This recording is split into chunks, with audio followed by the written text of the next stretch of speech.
Let me start by saying Forspoken is not the best game, it's not the worst game, it's just an alright good game.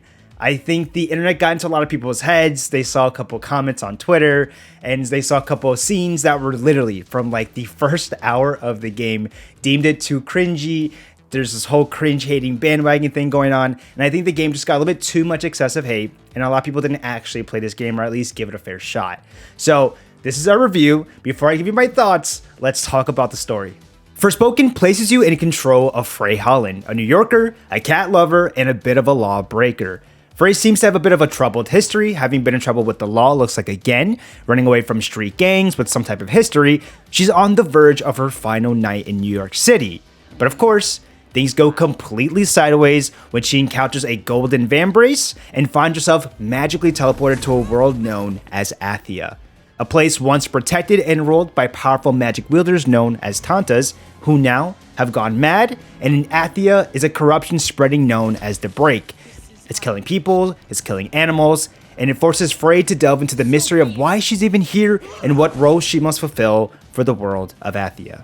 Let's talk about the story. Now hear me out.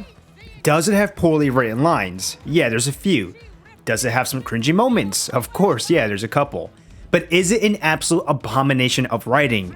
No. Personally, I felt the writing gets much better at like the midway section towards the end. The beginning, definitely not the strongest and not that great, but there's definitely some line deliveries that are pretty well done with Frey and some of the other characters. There's a couple of just good plot twists in the story I think a lot of people are gonna like. Again, I think it comes back to like that famous cringy scene that everyone seems to be judging the game based off of. That was quite literally a scene from like the first hour of the game. Did I just do that? Well, definitely with my assistance. I did not just do that. We did. I just moved shit with my mind. Perhaps our connection has somehow awoken some abilities. I just moved shit with my mind. I just keep hearing I. I just moved shit with my freaking mind! Yeah, okay, that is something I do now. I do magic, talk to sentient cuffs, kill jacked up beasts. You know what? I'll probably fly next. Now you're just being ridiculous. However, I'd much rather want to put the spotlight on kind of the setup for Frey's character. Being a black female protagonist, I wasn't a fan of some of the negative stereotypes that they used.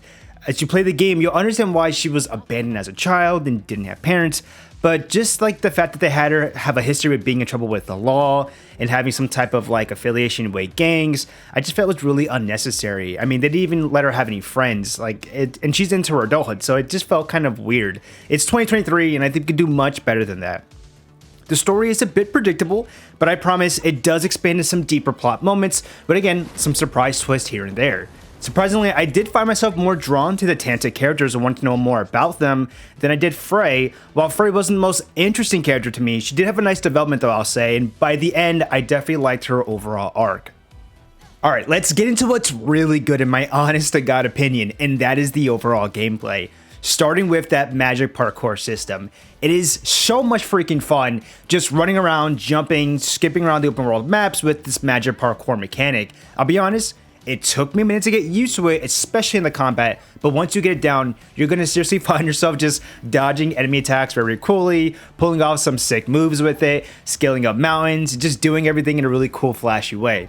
My only complaint on this mechanic is I'm just not a fan when they put optional abilities that make the overall travel mechanic like just an optional thing. It kind of takes away from something that I think should just be automatically there as soon as you unlock it. Now I get some abilities that they had, like using the fire whip to navigate. You get a little bit later in the game. I guess my point is just like stuff like being able to run faster and whatnot, or even just helping you scale up walls. Like those optional abilities, I don't like when they're sort of just like an optional thing. In my opinion, you should have it right when you unlock the ability. We mentioned combat earlier. Now let's get into this because it's incredibly, in my opinion, one of the best parts of this game. Frey will have access to 4 different types of spells, each with their own offensive and support-based moves. This allowed for tons of mixing and switching it up between the different spells to give you tons of options to strategize how you want to take out your enemies. The magic particle effects looked really slick, the animations were sharp, and let me just say, when you pulled off that level 3-star spell, it's basically like an ultimate move. It was incredibly satisfying. But I will say this though, The fire-based melee focus spells were just not to my liking in this game, since most monsters just ate hits or even flew without ever really getting stunned. I just found myself favoring everything that was more range-based. In particular, I really liked the water-based magic, as the animations were badass and the variety in spell support moves really fit my combat playstyle. Magic parkour also mixes in this as well, as it's used to dodge against most attacks, except for those obvious unavoidable ones. But I gotta say, at times it's very flashy, and when successfully dodging, it looked really cool. But in some scenarios, I just found myself losing my lock onto enemies, accidentally scaling like a wall or mountain, or dropping off a cliff or something. It's definitely fun, but it definitely has its moments. The game featured a pretty simple crafting and equipment system. I personally like when equipment doesn't get too complicated, in which the game, it's just simply a necklace, cloaks, and nails. Each were customizable to add in different effects that you can craft in the materials that you found in the open world. It can be anywhere from just increased defense or HP, or just getting certain buffs towards certain types of spells. Again, whatever fits your playstyle, and I just like the fact that it wasn't overly complicated and not just too simple. Athia is, how should I say, not the most beautifully detailed world. It's certainly not the ugliest, but it did feature, again, a lot of nice vistas, a lot of cool photo mode spots. If you're playing on ray tracing mode, the water looked great and some of the sunny regions looked really good. The open world portion of the game features 4 different regions that open up pretty deep, with each region having like an entire underground section that just automatically added to the already massive map. The regions have your typical variety. You have your grassland style, your swamp style, your desert styles. Some regions definitely look better than others, like I mentioned, each having their own different enemies, but I will say the appearances were kind of slightly different, I felt, from region to region. It wasn't anything crazy. You might have just seen the same bear, but just differently, so not the best, but again, it's not the worst. You'll find tons of stuff to do in the open world, whether that's scouting a small town or a building, taking on a dungeon to get a piece of gear, finding pieces of lore like journal entries, looking for monuments that buff your stats, or even mini boss fights, usually in the form of just altered beasts. Again, there was a nice variety there. You can find different things that you might like, and some stuff had challenges, some stuff didn't, but again, it was enough things to do. My personal favorite was finding the journal entries that definitely felt like it added more to the world and me wanting to get more invested into Athia, so I thought overall it did a pretty good job. With that said, I cannot lie though, I felt like the art direction overall was a bit generic looking. When you took a look at the landscapes, you looked at some of the regions, right, the grassland, the swampland, a lot of that stuff I felt like you've seen in other games. There was nothing about the world of Athia that made it feel unique and stuck out to me. Some of the character model designs I thought were really cool. In particular, the Tantas. I thought the way they were designed, it fit their role in the game. Frey's also was not a bad design either. She had a mix of like modern day clothing with some of the fantasy world. I could dig the design, I get it for her character.